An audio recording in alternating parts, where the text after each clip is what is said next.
आदरणीय राजनाथ बाबू जिंदाबाद, राजनाथ बाबू जिंदाबाद, जिंदाबाद जिंदाबाद।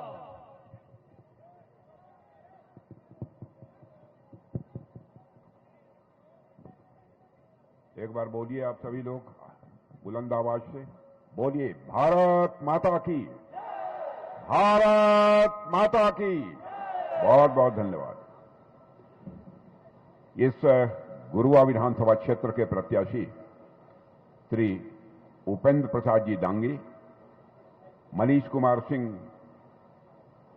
गुरुआ विधानसभा के प्रभारी श्री प्रेम प्रकाश जी उर्फ चिंतू शर्मा भाजपा जिलाध्यक्ष, श्री सिद्धनाथ जी मिश्रा प्रभारी, अमित कुमार दांगी सदस्य पिछड़ा वर्ग, अनिल शर्मा जी क्षेत्रीय पालक, डॉक्टर अनुज उपाध्यक्ष, श्री विनय कुशवाहा, श्री सुधीर कुमार वर्मा, श्री पंकज दांगी, श्री सुरेंद्र माझी जिला परिषद, श्री चंद्रेश्वर माझी, राणा संतोष सिंह मुखिया, अमरदेव सिंह जी जनसंघ के बड़े पुराने कार्यकर्ता रहे हैं, और यहां मौजूद मेरे सभी सम्मानित बहनों एवं भाइयों, शायद इस स्थान पर किसी सार्वजनिक सभा को संबोधित करने के लिए पहली बार मैं आप लोगों के सामने खड़ा हुआ हूं।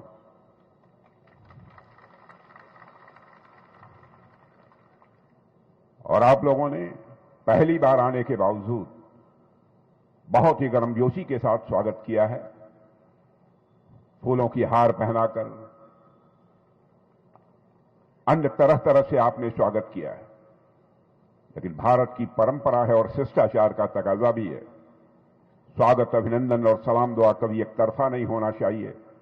इसलिए मैं भी अपनी तरफ से शीश झुकाकर आप सभी बहनों भाइयों का हार्दिक अभिनंदन करता हूं, आप सभी का स्वागत करता हूं। आज मेरे साथ यहां पर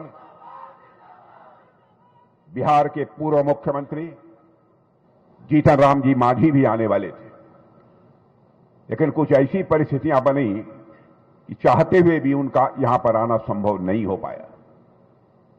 तो उन्होंने कहा कि आप जाइए और आप ही संबोधित करें, अच्छा होगा, क्योंकि ऐसी परिस्थितियां हैं कि मैं जा नहीं पा रहा हूं वहां पर। मैं यहां आया हूं और आपके प्रत्याशी उपेंद्र प्रसाद को पहली बार बोलते हुए मैंने सुना है,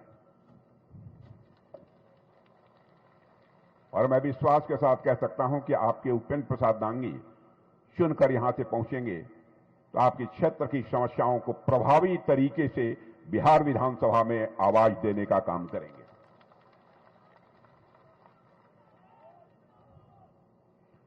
मेरे बहनों भाइयों, बिहार में लंबे समय तक आप लोगों ने आरजेडी की सरकार देखी है, आरजेडी कांग्रेस गठबंधन की सरकारों को काम करते हुए देखा है, और पिछले 2 दशक से आप श्री नीतीश कुमार जी के नेतृत्व में सरकार को काम करते हुए देख रहे हैं।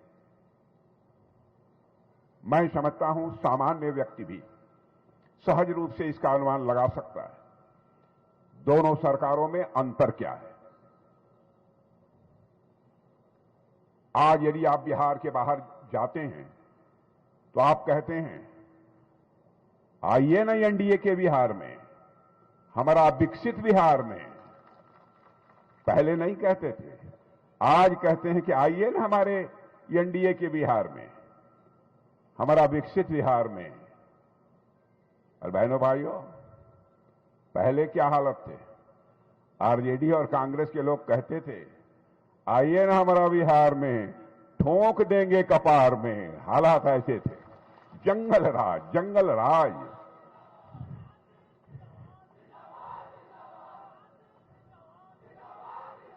जंगल राज का माहौल इस बिहार में था।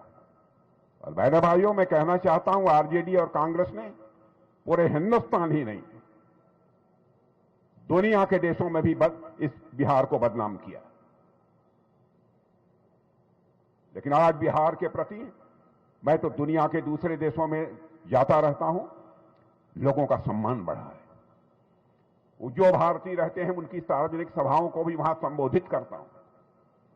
दुनिया के दूसरे देशों में, अमेरिका हो, रूस हो, चाइना, कोई भी हो।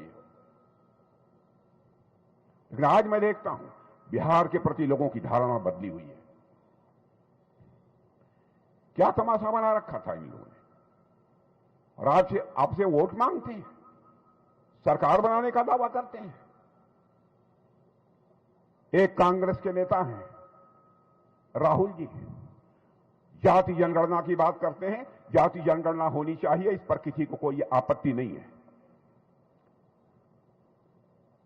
और कहते हैं जाति जनगणना हो जाएगी तो सभी जातियों को हम बराबर का हक देंगे। मैं एक ही सवाल पूछना चाहता हूं, सवाल तो हमारे पास बहुत सारे हैं, लेकिन समय का अभाव होने के कारण राहुल जी से एक ही सवाल मैं पूछना चाहता हूं। मेरी बात आपको सही लगे तो ताली बजाइएगा, नहीं तो मत बजाइएगा। बहनों भाइयों, आप जाति जनगणना की बात करते हैं, होनी चाहिए, हमको भी कोई आपत्ति नहीं है, हो, लेकिन आप जाति जनगणना करके आप क्या करेंगे? आप कहते हैं हम पिछड़ों को हक दिलाएंगे। अब बैठ जाइए, अब बैठ जाइए। हम पिछड़ों को हक दिलाएंगे, हम दलितों को हक दिलाएंगे। मैं आपसे पूछना चाहता हूं, आप नेता विरोधी दल इस समय हैं,